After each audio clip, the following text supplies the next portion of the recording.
Spartans to Mission Debrief. We're playing every mission in the mainline Halo video game series in chronological order, discussing our experiences and sprinkling in a little lore along the way. If you'd like to play along and have your thoughts spread on the show, email us, podcastevolved@gmail.com. Drop us a tweet at podcastevolved on Twitter.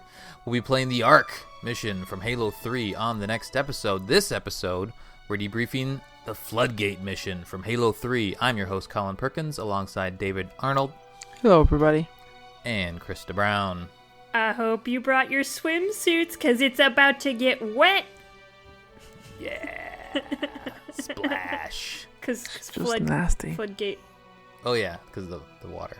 Wait, what? Or maybe because the flood are kind of liquidy. I don't know. They are kind of wet. Yeah, they're kind of gross and slimy. wet. So. Moist. I think if you would touch a flood, you'd be just covered in gross green slime. You'd probably need a towel. You're right. Yeah. Don't. If you ever see a flood, try not to touch them. Last mission was the Storm. With the fate of humanity in doubt, Chief and the UNSC Marines cleared out the Covenant's anti-air defenses in order to begin the final assault on the Prophet of Truth's dreadnought. Chief and company managed to take out multiple Wraiths, a Scarab, and an anti-aircraft cannon to clear the way for Lord Hood's fleet. However, the attack is too little, too late. Truth activated the portal, and his fleet escaped just as the flood-infested cruiser crash-landed on Earth. This mission, Chief and the Arbiter must now turn their attention to containing the Flood, who have thrown a wrench into the defense of Earth. A very disgusting, slimy, pulsating zombie wrench. The plan is simple. Blow up the ship that they came in on and destroy the surrounding city. However, Chief and Arby have to fight their way through multiple waves of the consumed in order to stave off infection. The date of the game is November 17th, 2552. There's not an opening cutscene. There's just kind of an opening moment. It's just like, brah. Yeah. I mean, it's quickly changed to, it was dusk and it's into night now of, the longest day. And though, the cutscene literally right before this, it was like a nice sunny day, and then the ship crashed, and instantly it's like, this place has been infected for 30 years. Look at all the floody spores everywhere. Yeah, I guess it spreads fast, right? It goes very dark very quickly. How do you, the atmosphere, to your point, the atmosphere is dark and it's kind of eerie now. I love kind of looking around the skybox because you see that, you can finally get a really good look at the portal. And yeah, it's real cool at the start. See how massive it is. Yeah, it's almost like just kind of this big humming orb in the sky while the tone of the game has gone from completely epic opening the portal to everyone's going to die. Yeah. And that portal is going to watch us die. Right. Important things just about the start of this game. Start of this mission, sorry. You don't have any carry-on stats from the previous level, so you'll always start the mission with battle rifle and assault rifle. You'll never carry whatever weapons, whatever you just had. All the Marines and characters around you that were there are now gone. Yeah. With no explanation. It's just the way it starts. Yeah, which is cool. Because Bungie's like, nah, you can't start this level with the fuel rod cannon. I can't let you do that. Yeah, no turret to start. Sorry. Though, at the very beginning of this level, they give you a gravity hammer, so it's like, come on, Bungie. Oh, they do? I didn't find that. Where is it? So, it's once you start, it's when you start entering, it's right before you enter that first building. There are a bunch of dead brutes and stuff. One of them's a chieftain, and underneath him is a gravity hammer. Oh, very nice. So that'll be on your left as you head through that kind of corridor of buildings. Very nice. You kind of get to wander around a little bit and kind of just soak everything in. And, you got Arby right there. He's got his sword ready to go. And then Miranda pops on the comms and she says, the flood is spreading. And she orders Chief to go to the crash site where the flood just came in and essentially just blow up that ship. That's kind of our explanation for everything in Halo. Is just, hey, just blow up the reactors of that ship and everything will be great. So that's the plan now, and she's not effectively going to blow up, or the plan is to effectively blow up the ship, and the explosion should be big enough would be big enough to blow up the city, and then anything, all of the flood and everything else around it. So they're pretty much just kind of sacrificing the city in order to contain the flood. And most of the people in the city are probably dead from the Covenant anyway, so I'm sure casualties would be minimal compared to the flood. And also, flood shows up somewhere, we'll just nuke it, solve all our problems, Those have poor a workers, problem? though. Why not try nukes? Those poor workers, though. Those guys that are just hanging around. They're all floody now. Yeah, they're all flooded. That's true. All right, let's head down the hill here, and this is actually a short mission, so this walkthrough won't take a ton of time, but there are some interesting things to note along the way. This is also the time we haven't backtracked much yet. I mean, in Crow's Nest, we kind of backtracked around that whole bunker, but you kind of had to because that mission was all contained. But this is our first time where we're starting to go back, like CE, where we always go somewhere, and then a couple missions later we go back. Yeah, it's like the Assault in the Control Room, where you fight up to a place, and then 2 betrayals where you then fight back, where now it's infected with flood. Yeah. So it's similar. Which is kind of nice. I don't mind it, just because the warehouse kind of scenery in this makes a really good just setting for the flood. It also feels very different. They don't actually feel the same. Mm-hmm. The flood? The 2 missions. When you're fighting in the same area, it actually doesn't feel like the same. Yeah, it's different enough. Well, just they changed the, it's dark. Things are destroyed, so yeah, they did a good job with that. Right at the start, there is a skull right away. So you kind of head down the hill, and then there's one flood on the top of the building that pops up. You hear like a scream in the background, and then there's a flood that pops up on this top of this building, and you need to shoot that flood before he just launches himself across the sky and then off into the distance or into some building. But if you kill him, he'll like chuck the skull. The skull will just like fly out of his body, and then you just run and pick it up. I had to do it a couple times in order to him to drop it right. Some of the times that he dropped it up on the top of the building, other times I just missed him. So it took me a couple of times just to reload that checkpoint and get it. That's the fog skull, and I looked it up this time. This is the motion detector is disabled. Boo. Which isn't too big of a deal for me. I don't really use my motion detector that much. What? I mean, I always have to remind myself, oh yeah, I can. I always use the skull. I don't even look at the screen anymore. I just look at only the motion detector. Yeah, so this seems like easy bonus points, right, David? Yeah, pretty much. It's an easy skull to throw on. Nice. All right, so then we kind of wind through now this little area that we just came out of with Arbiter and the gang. And remember, we had this is where we got that little sermon from, or at least that hologram sermon from Truth.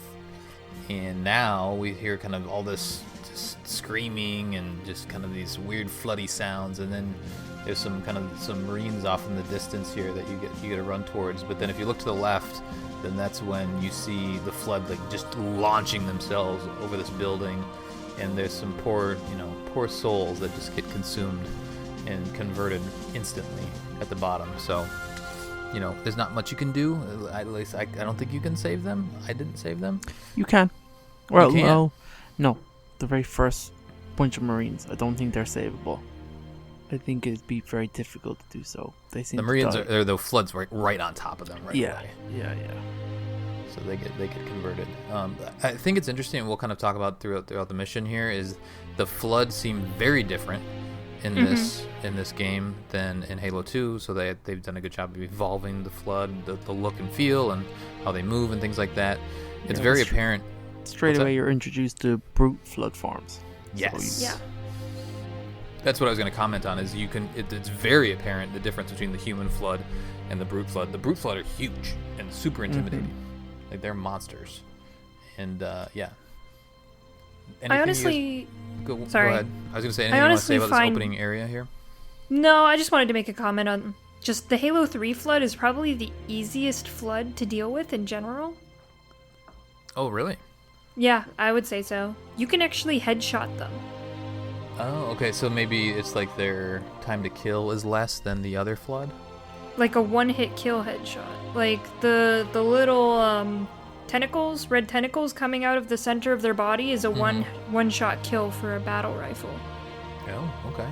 I would agree with that only for these type of forms, but when we get to the next type, they're like bullet Yeah, sponges. they're a the pain. most They, difficult one. they are a pain in the ass. Just the basic flood forms are way easier in this game. And also something interesting is just... I mean, we're about to walk into watching someone act... There's actually a transformation animation, It's awesome. which I think is really cool. So it either goes... You can either see someone alive getting transformed or a dead body getting transformed. Yeah. And also the dead bodies will reanimate unless you punch them, kind of like in Halo 2. So you can kind of just destroy them and then they won't reanimate. But just in general, I like this flood just because they do feel less bullet spongy and there's a place to actually aim for on them. Yeah, and they feel dead, I guess. Yeah. You know, it's like zombie games in general. You would think it shouldn't take too many bullets to take down a dead person because they're already dead.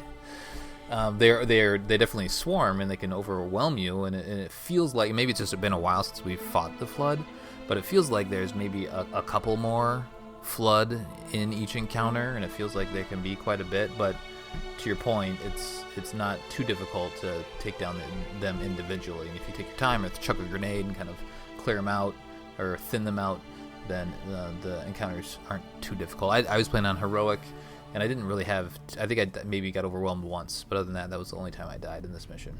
Yeah, same here. I got through it pretty smoothly for a flood mission.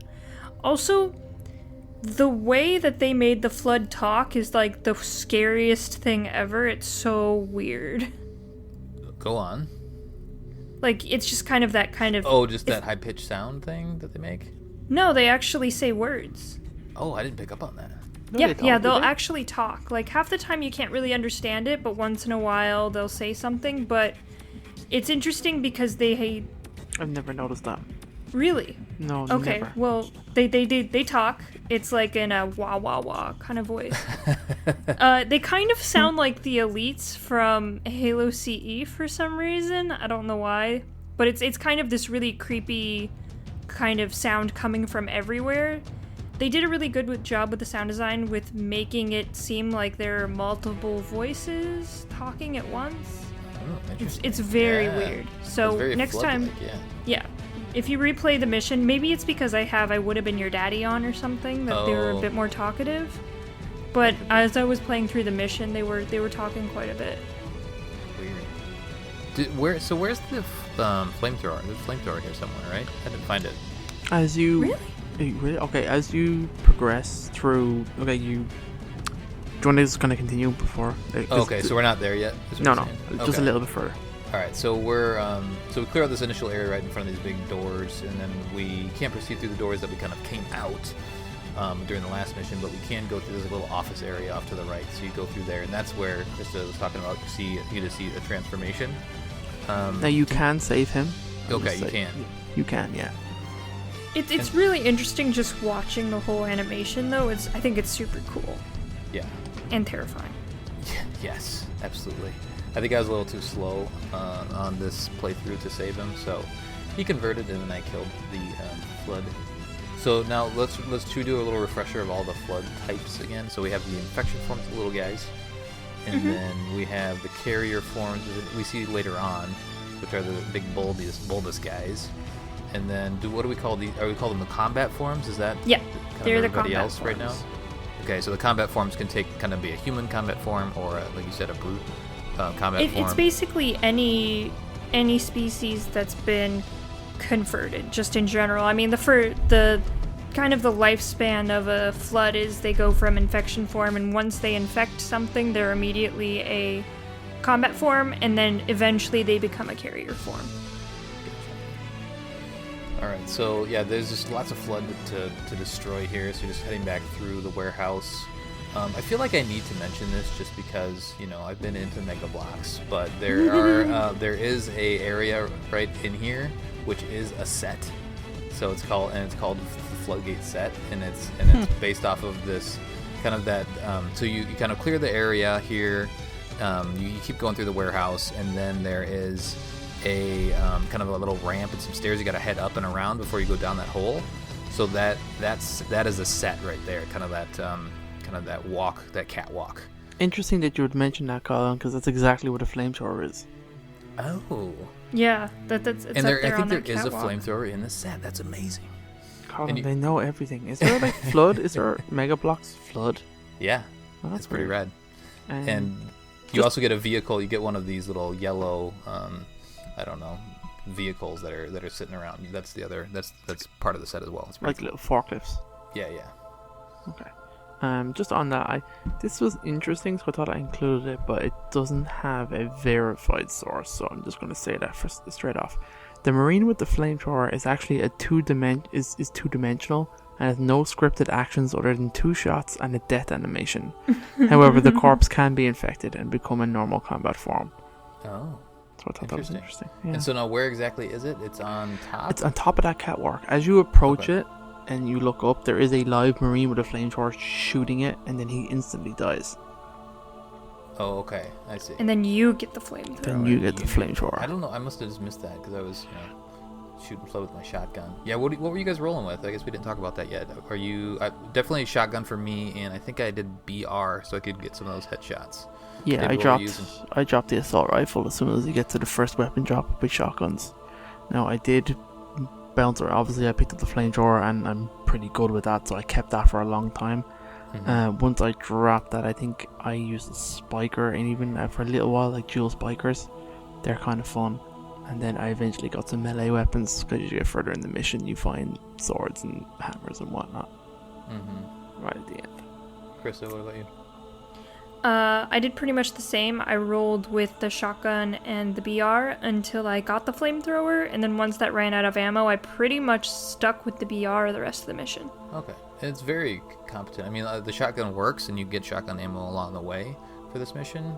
I think maybe you had to drop it towards the tail end of the mission, but you can haul that around a long ways. And then the BR, there's lots of BR ammo, I feel like. Yeah, there is. Every time I was about to run out of BR ammo, I found another one. Nice. All right, so we're up on that catwalk. We grab that flamethrower, and then we head down this little hole here, and then we get to see Cortana again.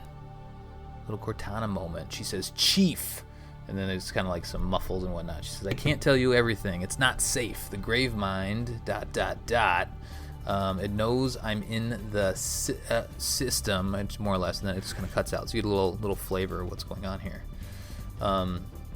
We've talked about these moments in past episodes already. This one feels different.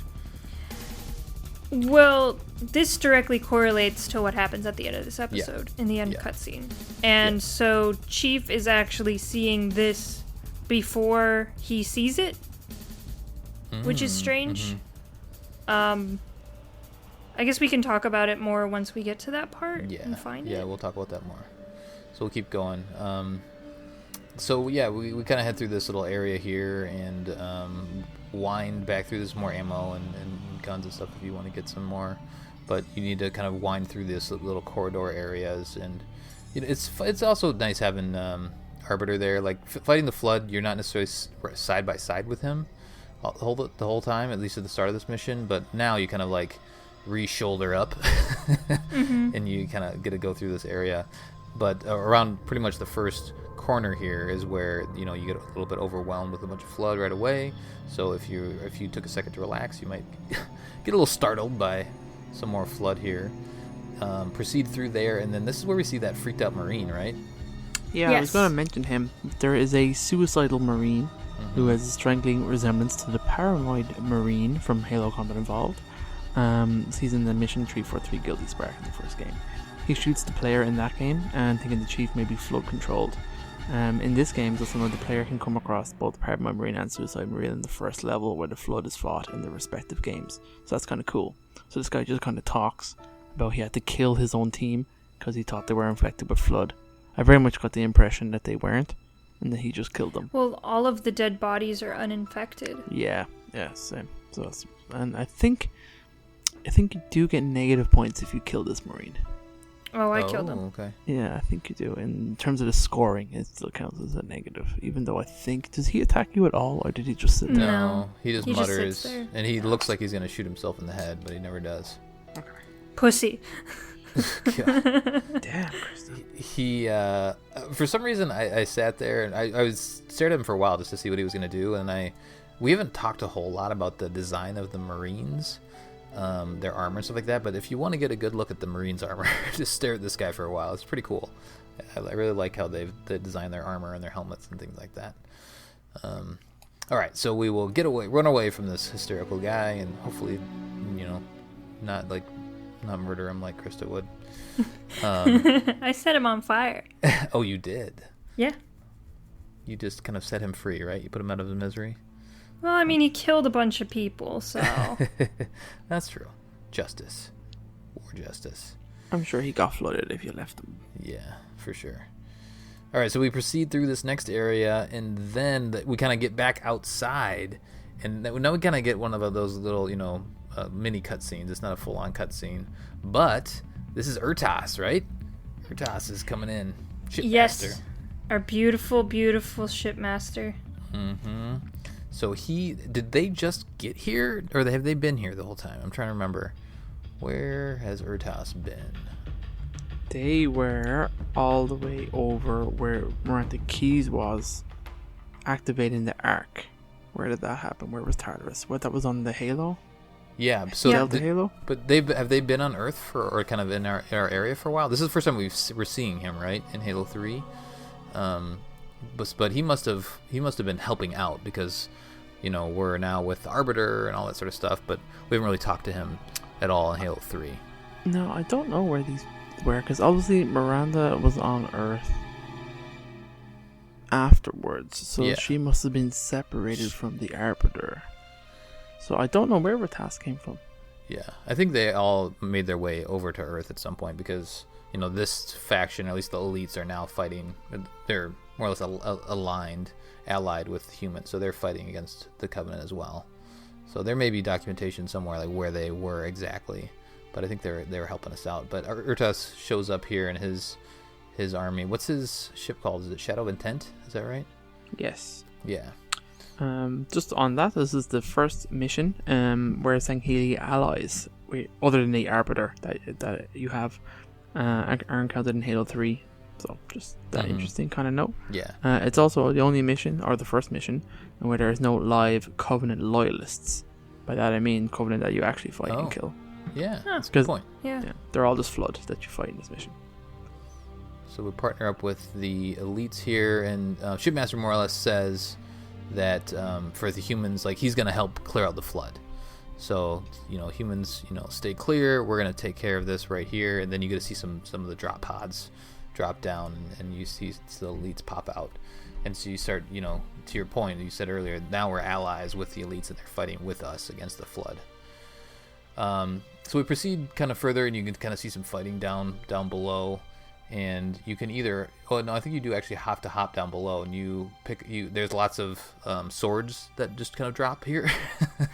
Do you guys roll with the sword at this point? Oh yeah, do energy sword? Sword is amazing for fighting Flood. Yeah, I had some good luck with it as well. So it was good. It was good in Halo 2, I remember. And no different in Halo 3. It just slices and dices through these guys. Yeah, well, I still have my flame sword at this point, so I still use it up to the hill. Mm-hmm. Krista, what did you drop for your energy sword? I didn't pick up an energy sword. I kept with my shotgun. Yeah. Oh, and your BR combo? Yep. Yeah, I just kind of stuck with that the whole time. Yeah, it's hard to beat the shotgun. Just as long as you have ammo, you're good to go. Plus, more energy swords will drop along the way, so you can always pick one up down the road. And also, the Flood are very precariously close to the edges, and sometimes during the lunge, I lunge right off of the edge. So I stopped carrying that in this mission. Yeah, probably. That's why you use the B attack, Chris. They're just a normal melee. Normal melee is lame. Soul being Krista Brown. Hot damn. Oh. So at some point in this area, because you are fighting side by side with your elites, the Arbiter will actually have a conversation with one of the Sangheili Major, and I'll just kind of want to read this dialogue. It's just interesting. I like going through the dialogue in these missions, especially because so much of it could be missed, and it is relevant to the story. So Thel says, "My brothers, I fear you bring bad news." And then the Sangheili Major says, "High Charity has fallen, become a dreaded hive." And then Thel says, "In the fleet, has quarantine been broken?" The Major says, "A single ship broke through our line and we gave chase." Then Thel says, "But we had a fleet of hundreds." And then the Major says, "Alas, brother, the flood, it has evolved." Ooh. Cool. Never noticed that before. Yeah. So they have a little combo. And so I think that's kind of explaining how the one flood ship broke through and came to Earth. That feels like kind of that explanation. I think that this ship wasn't sent by Gravemind at all. Oh. I think it's in human weakness. If I'm remembering correctly, this was sent by Cortana to deliver the thingy. Oh. Okay. Interesting. If I'm remembering it correctly. Maybe you try to do a little research there and confirm, and we'll keep going on the walkthroughs. That'd be great. A cool tie-in.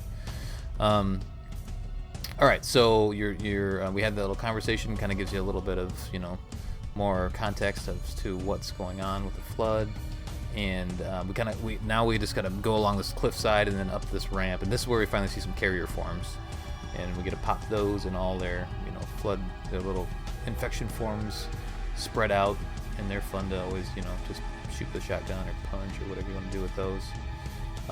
So we head up this hill, and then it's just flood and flood and flood. I mean, this is one of those things where it's like, is this a fun thing to explain in a walkthrough? Because it's just flood. There's like a weapons hangar, a vehicle hangar that you kind of go through here, and just kind of getting overwhelmed. The next interesting point is really when you get further up, and then when you see the actual the new kind of flood. Is really the next point where you have that little turret up in the next area. Yeah. So why don't we kind of pick it up there? What are these new guys? Who are these guys? So these guys are called pure flood forms. If you watch them closely, they actually shift between 3 different forms. It is the stalker form, which kind of looks like a weird crab spider thing. Mm-hmm. It is the ranged form. The crab thing is the things that are all on all fours. They move super fast, right? Mm-hmm. Yeah. They look kind of like a spider or a crab, and they move really, really fast. They don't really attack you in this form. No, they're just annoying. They just position themselves. And then you have the most bastard of forms, the ranged form. I hate it so much. Oh, later in this game we have so much to talk about. So what do those things shoot? Like, what are they shooting when they transform into that thing? You guys know? It's like, it looks quill? like it's plasma or something maybe, but not, because they're not. They're they don't have actually any like hands. little spines or something. I don't think we know exactly what they are. It's not in this article I'm currently reading. Okay. Yeah, so it's interesting. They've had time to work on the game and the flood, and they always want to evolve gameplay. So, and I think it definitely adds an interesting element. I didn't even realize before we were talking here that the pure form was all 3 of those different types of flood. I thought that was just they were all just kind of their own thing. There's a cool animation where you can see them. The tank form is the big hulking form. That kind of like a hunter kind of looking thing. Yeah. Mm-hmm. It's cool. It's the animation's cool where you see it transform. But the ranged ones suck so much. I hate them. Yeah, they do like a little turtle thing where they like ball up when you shoot them, and you can't kill them when they do that. It's so annoying. But just some lore behind these forms. So these pure forms are called pure forms because they're not actually they don't actually use a host body at all to create these forms. These forms are made from pure flood biomass, which can only actually be done, which can only be done when there's a Gravemind present. Oh, so okay. The Gravemind, of course, as we see later, just kind of corrupts everything around it and just creates layers and layers of biomass. So that's how they're created. A grave mind has to be a fully grown grave mind that has accumulated a huge amount of biomass, i.e., everyone in high charity, to create these kinds of forms. Right. So Okay. so that's why we haven't seen them in the past. The grave mind in Halo 2 didn't actually have access to a big enough biomass to create these pure flood forms. Interesting. Or at least that's how they explain it away. Yeah, that's how they explain it away. There are actually two other forms to these pure flood forms: the infestor form and the spawner form, which we don't actually see in any of the games. So, but they're in this article. Gotcha. Yeah, so now we just have to deal with all this stuff. You actually see the ship off in the distance, which is pretty cool. And that was the goal, right? From Miranda, is to go get into that ship and blow it up. So you just kind of fight through all the flood here. Pick your favorite weapon. There's lots of options here. I think I just stuck with the shotgun and the energy sword as much as possible. I think it's here or somewhere along here where the mission parameter changes, where there's a piece of conversation where like the elites are looking for something. They're looking for Cortana. Yeah, that's right. Mm-hmm. So like your mission quickly changes to get Cortana and not blow up the ship, because literally it's never mentioned ever again. Yeah. The right. That was kind of interesting. I guess the way I took that was that, okay, Urtas is here and he's just gonna deal with the flood. Kind of, that's what he says anyway. So yeah. Then what we need to do is get into the ship, because that's where Cortana apparently is. There's two paths. You can go up, you can go high, you can go low. I think I went high for the most of the time, all the way down, and then just kind of. I ended up taking my time this second time here. I played it recently, the whole game recently, and I think I struggled a little bit in this area. But now playing through it again, I took my time and just cleared out everybody, and it wasn't too big of a problem on this area. But outside of just the guys that hang on the side of the wall and just pepper you with their whatever they're peppering you with, their thorns or something. And then we get up to the building, or up to the ship there, and get to climb up the side of it and down, and now we get a Gravemind moment. And this is a super weird thing, because the treatment is I guess you stop in your tracks, similar to the Cortana moments, but it has like this weird zoom out thing going on, and like the whole screen shakes. And the first one says, "Do not be afraid. I am peace. I am salvation." So this happens kind of, you drop down, get into, and you kind of see a dead elite off on the side, and then Gravemind starts talking to you. How are you guys feeling about that? David, do you like this? Like what's going on here? I prefer the Gravemind to Cortana moments in terms of, I think it's clearer what's happening.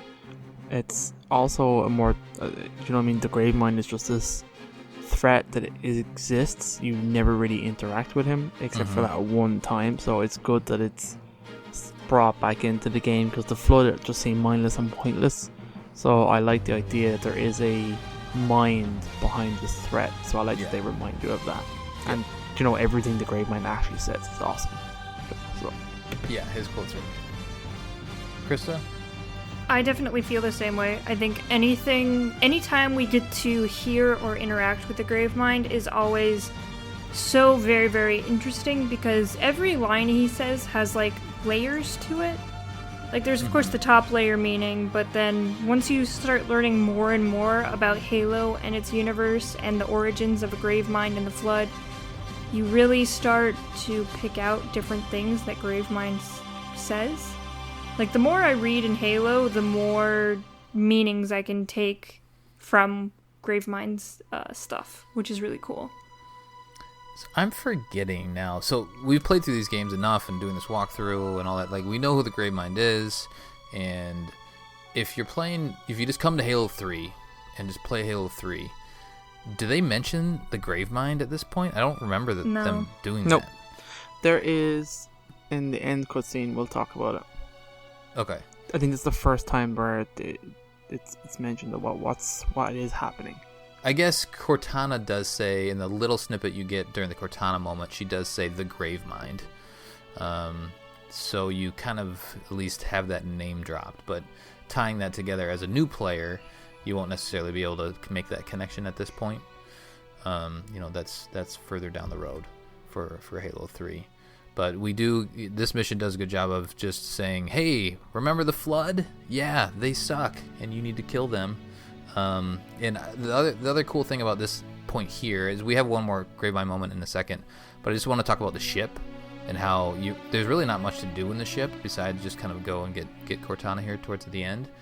But it's just the design of the ship, and with all the pustules around, and just the way that it looks wet and slick and and just gross. You can actually pop those pustules if you want, and then a bunch of infection forms will pop out. Yeah, so if you want to really mess up your friend's day, it's amazing. Is that what playing co-op is with KRYSTA? Yeah, I pop all of them. So yeah, you get to kind of explore a little bit here if you want, but there's really only one thing to do. And the further you get a little further into the ship, and then you get another Gravemind moment here, and that says, "I'm a timeless chorus. Join your voice with mine and sing victory everlasting." Yep. That's pretty badass. Yep. That means many things. It's a good deal. Also, I found the name of the ship. It's called Indulgence of Conviction. That's the one that crashed. Yep. Cool. Did it say anything else about No. how it broke off or anything? Because I guess in my mind, without looking it up, it feels like the Gravemind just sent like a one-off ship just to say, hey, maybe we can go infect the Earth with this. I don't know, because that doesn't make sense to me.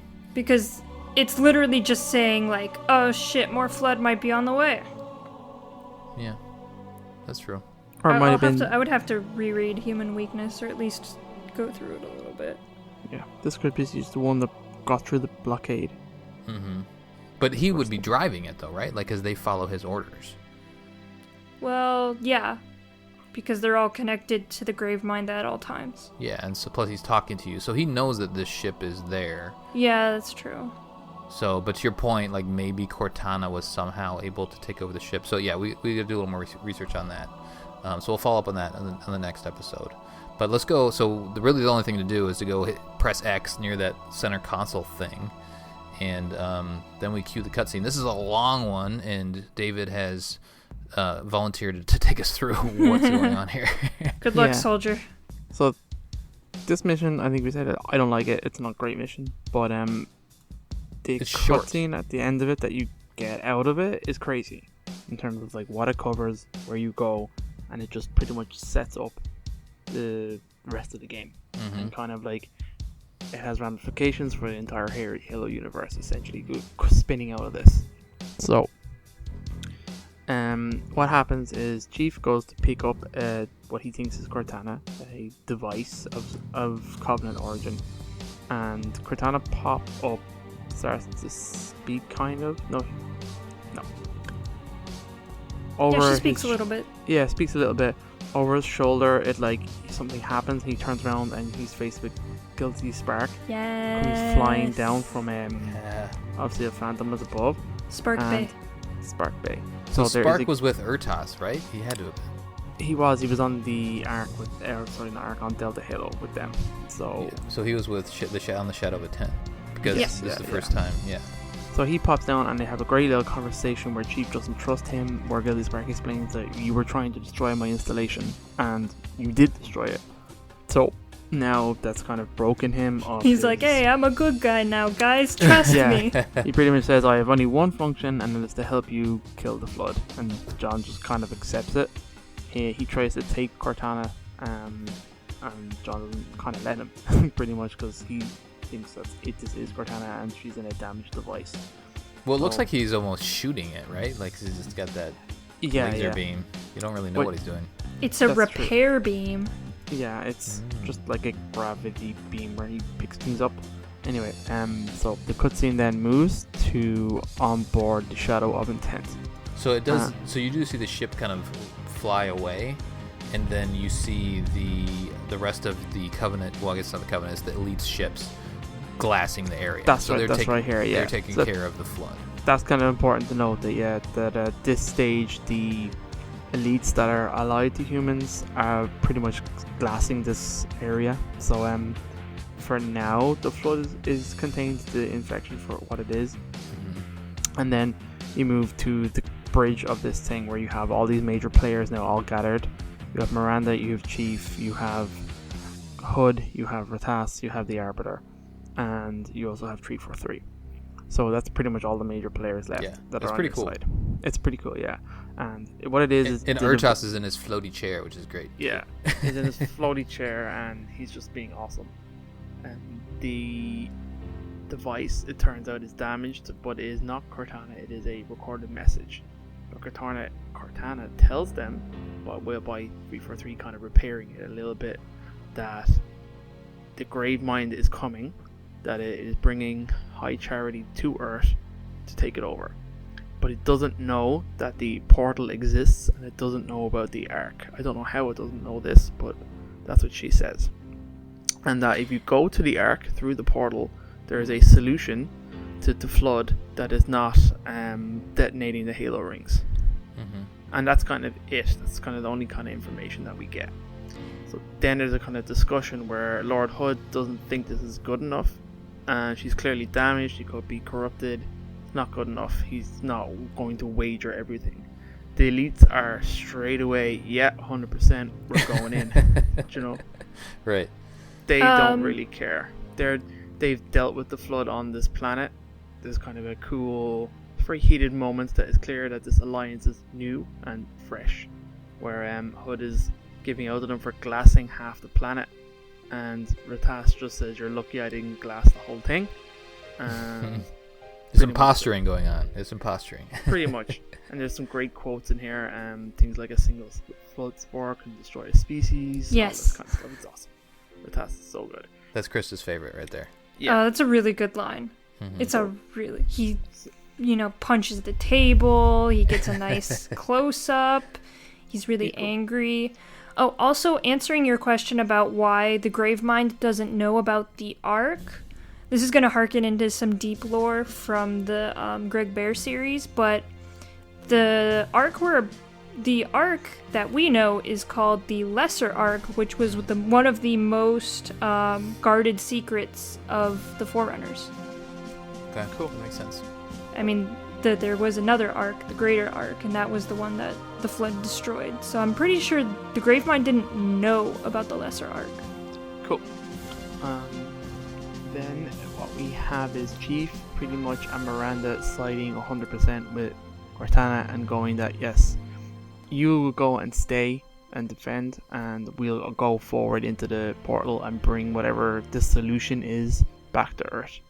So I think Lord Hood just kind of takes this as a loss, and like, okay, everybody's leaving, I'm going to stay and defend. So he knows High Charity is coming, so he's going to prepare the defenses such as it is. I got the impression that the Flood infection was kind of dealt with by the way they were posturing and stuff like that before. So this first outbreak, but I think it's just the perspective of the Gravemind landing on Earth, and we know how fast the Gravemind corrupts things. And bringing High Charity in that's an insane amount of firepower and access that he has. That's an insane amount of people, because last time we checked, the population of High Charity had more beings on it than Earth. Yeah. That's crazy. by a large magnitude. Yeah. So even if like half of those are infected combat forms ready to go, I mean, you're screwed. You're looking at an army pretty much as big as your population. Yeah. They need to make a quick decision, because as I kind of said at the beginning, it's like, oh yeah, Truth just went through the portal and he's going to do something bad, and then the Flood are here, and now the Gravemind is coming potentially. Like, we got to do some shit.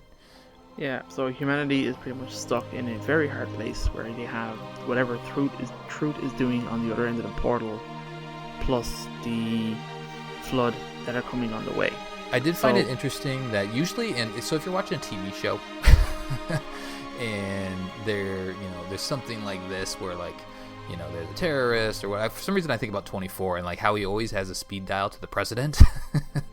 There's no president in this scenario. It's like just Lord Hood has the power in Halo to send the fleet to run, because there's not enough time to really decide what to do. There's not that higher authority figure outside of there Hood. Isn't, because of how the UNSC is actually structured, which is intentionally so in terms of when it comes to combat, they're in charge. Mm-hmm. When it comes to warfare, they're in charge. So Hood is actually that figure, is what you're saying? Hood is the figure. Yeah, there isn't anyone higher than him in this situation. So there'd be nobody for him to call. Like he would be higher even than Oni and stuff like that, So he could call Parangoski, but I'm pretty sure she'd be like, I don't know, just deal with it. Yeah, they have a weird relationship in the books. It's interesting. But anyway, just to kind of wrap this up because we need to get going. There is a great scene of Arbiter taking a rocket launcher and a flamethrower from the Marines, and the Sergeant Johnson collecting a beam rifle and a bunch of plasma rifles. Carbines. Carbines, yeah. Which are bigger than his entire body. It's awesome. And it's like this exchange of weapons between the two groups in this hangar. As you see the ships kind of getting themselves outfitted, troops kind of getting outfitted. It's pretty cool. And then there's just a weird moment where Miranda and John just kind of see off Lord Hood as he gets into a Pelican and flies off. He looks very sad too. Yeah, he sure he is, because Gravemine's on the way and everybody's leaving. He knows we're screwed. There's got to be some. I mean, they have some force left on Earth to defend, but I think this. I love Halo 3, but we got so spoiled. We talked about in one of the other episodes, so spoiled with our blur cutscenes. I feel like there was a missed opportunity to at least show how much force is taken with them to the Ark. I just want to see like leaving. You see the ships leaving, but I just want to see like a Scorpion or something. Like, show me some outside of like these couple Marines and these couple guns. Show me what else we've got to do or got coming with us. I think it's like the forward just onto an Dawn Amberclad. Is the forward onto Dawn in the carrier? Is it an Amberclad or forward onto Dawn? It's forward onto Dawn. Forward onto Dawn. Sorry, you're right. I'm pretty sure it's in one of the super carrier. Okay, that's what I thought. That was the impression. Like in the scene we're watching right now, it's a human ship and a Covenant ship because they're in a hangar bay, all just hanging out. Mm-hmm. So and then you only see the Covenant ships, or I guess the elite ships now. They're the only ones that go into the portal. Yes. Yeah, but they're massive. They're huge. Yeah, I think it's just Miranda Keyes and her ship. There's no other human ships that go through here. It's really interesting. I'd love to get a short story of what was happening on that ship, because there's probably a bunch of Marines that have been loaded onto this ship with a bunch of Sangheili. Yeah. They're like, I was fighting you 2 days ago. Well, and I think that's why they show that kind of the intermingling, right, of the weapons and like all that sort of stuff. So they're trying to kind of say, hey, you guys are just fighting on the same side now. It's cool. Yeah. And that's kind of it. Game mission over. That's a hefty cutscene right there. So we have a plan now. We have a plan. And you know what I'm excited about? Is Chief finally gets to take a nap. Aww, good boy. boy. Rest. Now that he's going in slip space, it's going to take a couple days to get to the Ark. Which is kind of crazy considering, and we'll talk about this next episode, they cover a lot of ground in just a couple days. Mm-hmm. Yeah, that's true. All right, let's do some community questions, unless there's anything else for you guys to add at this point. Did we get through all the trivia, David? Yeah, pretty much. Gus Sorolla is a voice for one of the Marines in this mission when you get to the first checkpoint. That's kind of the last thing I ever kind of said. So he's from Red vs. Blue / Blue Street. He's Simmons? Simmons, yeah, but I think it is just the voice of Gus in this moment. It's not him being Simmons, or actually he just has a line saying we're surrounded or something similar to that. So. Very cool. Alright, let's do some community stuff. Do you guys, who's got Discord, or Chris, do you have Discord up? I have maybe it. soon. I'm ready for Facebook. Alright, so. do it. You do Facebook. Okay. Colin Perkins, 14th of May at 10:26 p.m. Posted. The Cortana / Gravemind moments in Halo 3 were well done, full stop. Change my mind, full stop. Open bracket. Question for mission debrief / Floodgate episode, close bracket. this is what we got. Colin prostrating here. He's trying to get some aggro from you people. I just want to kind of get people's thoughts because I've heard both sides, and I think we all appreciate it from a lore standpoint, but I wanted to kind of see what other people thought about it. Okay, so we got Buddy Cool, aka Miles. Bungie's story is better than people realize. It's only through inconsistent retrospective nitpicking that it's so common at the internet that these are seen as bad. But I remember people giving out of them being bad at the time, definitely from a gameplay perspective. Sure. But I think from the story, I prefer reading what they are than I do actually playing through the game using them. Mm-hmm. Jay Speed says, nope, can't disagree with you. David Arnold says, boo. Why did you boo me? I'm booing you because How dare you? Good. You like them, I don't like them. I thought you said you liked them. I liked what they are. I don't think they were well done. I don't think from a gameplay perspective they should have sat there. They shouldn't have stopped you or impeded your play. If they want, do you know what I mean? I think they could have done it better in how they implemented what they were. Sure. But anyway, that's my opinion. Nate Bacon starts putting in crazy pet shop memes. That's what Nate does. Yeah, that's what he does. It is he prefers Halo CE and Halo Reach for his storytelling. My only complaint, says Jesse White, is that the games, thus not the extended lore, don't do a good job of explaining who the Gravemind is, what exactly he's doing. That's nitpicky though. Halo 3 is fantastic. But I think you're right, Jesse. It doesn't really. James Whitmarsh. They would be awesome if we had a version of KRYSTA Brown sarcastically dubbing over them. I saw that and I'm like, I don't know what I'm gonna say now. Hey, you're going the wrong way. Turn back. Perfect. And finally, Lucas Fitzer says, I was just not much of a fan of the Cortana Gravemind interruptions. I just wanted to get on with the story, not be slowed down and forced to sit through them. That's kind of how I feel, Lucas. Yeah, pretty much the same. But they're not that long. I'm like, they're not that long. Dude, when you're speedrunning. I guess if you're speedrunning, but anyway, continue. KRYSTA, what do you got? Okay, same question by Colin. Probably one of the strangest episodes of Change My Mind ever. Cortana and Gravemind moments in Halo 3. Not sure why. Matt says they're okay. You're going out, unless you're going out for part times. They add about 3 minutes and make me cry. So they're making Matt cry. So that's a good reason not to like them. We don't want you to cry. Hey, Physical Sky 128 says same reason for me. They didn't slow you to. If they didn't slow you to a stop and you could walk normally, they would be great. They add a lot to the story though. Min says, I think my big issue is that they grind the flow of the game to a halt. As people have said, if instead it just had a flicker in the corner of your screen and you hear them speak, it would make sense. Maybe have the slowdown only happen in Cortana when you're in such a close proximity to her, which is later. Goalie Sniper says, from a storytelling perspective, they're cool. From a gameplay aspect, it makes me want to throw my controller at the wall 12 years later. That's a long time to wait to throw your controller at the wall. I don't even keep walking forward anymore. As soon as that shit kicks in, I put my controller down, play on my phone for 30 seconds, then go back to making things go boom boom. Min also says the best thing would be if there was an option to allow you to move freely while that happened, or even if they could be disabled. Redacted 17 says, here's a thought. What if the Cortana lines were made to be triggered by interacting with different terminals, like objects around different missions? Maybe they would all just appear on Cortana's portion of the Floodgate when you are in the cruiser and blah, blah, blah.